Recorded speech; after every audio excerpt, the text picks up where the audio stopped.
What is up, my beautiful Frontline fam? Welcome back to the film Frontline, your ultimate destination for everything movies and television. I am so ready to spill the tea today, because if you thought the superhero genre was getting tired, Prime Video is about to prove you dead wrong. We are talking about the highly anticipated fourth season of Invincible, and let me tell you, it is coming in hot like a Viltrumite punch straight to the gut. Grab your iced coffees and strap in, girls, because we are breaking down into a season that is chaotic, emotional, and absolutely unhinged. All right, let us get right into the thick of it.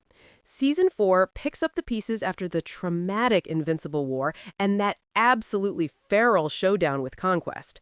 Our boy Mark Grayson and his girl Adam Eve are officially in their CEO era. They've split from Cecil and the Global Defense Agency to run their own nonprofit, Invincible Inc. We love an independent power couple setting boundaries. But of course, peace is an illusion. Mark is heavily monitored because his emotions are completely all over the place right now. He's dealing with some serious trauma, and honestly, who can blame him? Meanwhile, back at the Grayson household, Debbie is finally thriving. She is faring so much better and exploring her relationship with Paul, who is ready to level up their commitment. We love to see Debbie getting the romance and stability she deserves. On the flip side, Mark's little brother Oliver has fully entered his angsty teenager era. He is totally over the superhero gig and would rather lock himself in his room playing video games than save the world. Relatable, honestly. Down on Earth, the Guardians of the Globe are serving up some major workplace drama.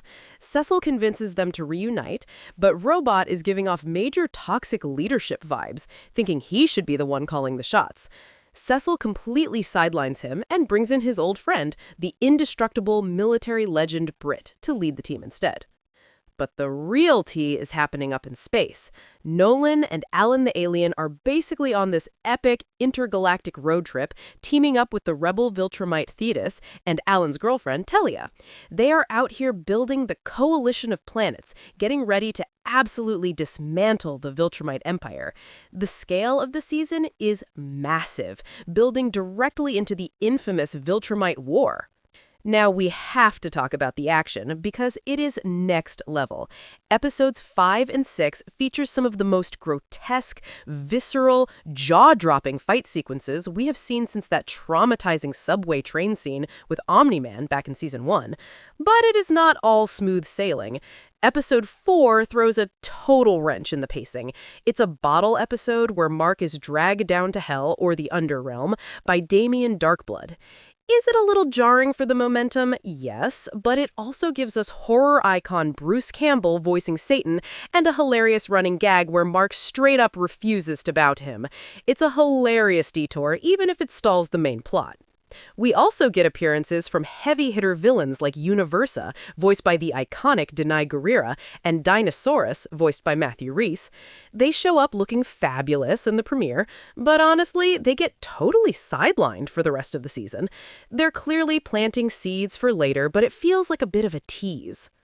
But the storyline that truly has my heart this season belongs to our girl, Adam Eve. She has always possessed that ultimate main character energy, confident, powerful, fighting her own battles. But this season, her powers start glitching and malfunctioning. For the first time outside of her standalone special, we're seeing her genuinely vulnerable. It's a beautiful, grounded arc that adds so much emotional weight to all the high-stakes chaos. Look, ladies, here's my honest take. Invincible Season 4 is a massive triumph because it never forgets that beneath the blood, guts, and galaxy-ending threats, these characters are profoundly human. A lot of superhero shows lose their grip when the scale gets this big, but this series manages to make the emotional stakes hit just as hard as the physical ones. Seeing Mark grapple with his own dark, violent tendencies makes him such a compelling protagonist. He's not just a shiny Boy Scout, he's a kid terrified of becoming his father. And giving Adam Eve the space to struggle and face her own limitations, that's the kind of nuanced female representation we live for.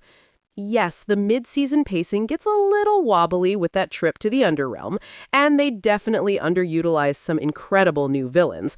But the sheer momentum of the impending Viltrumite War makes the season an absolute must-watch. It's dark, it's grisly, and it proves this show has zero plans of slowing down. So, I want to hear from you. Do you think Mark is going to fully give in to his darker Viltrumite instincts, or will he find a way to break the toxic cycle once and for all? Drop your best fan theories down in the comments below. Let's get a conversation going. And if you loved this deep dive, don't forget to smash that subscribe button, hit the bell icon, and join the Film Frontline fam so you never miss out on the latest Hollywood tea.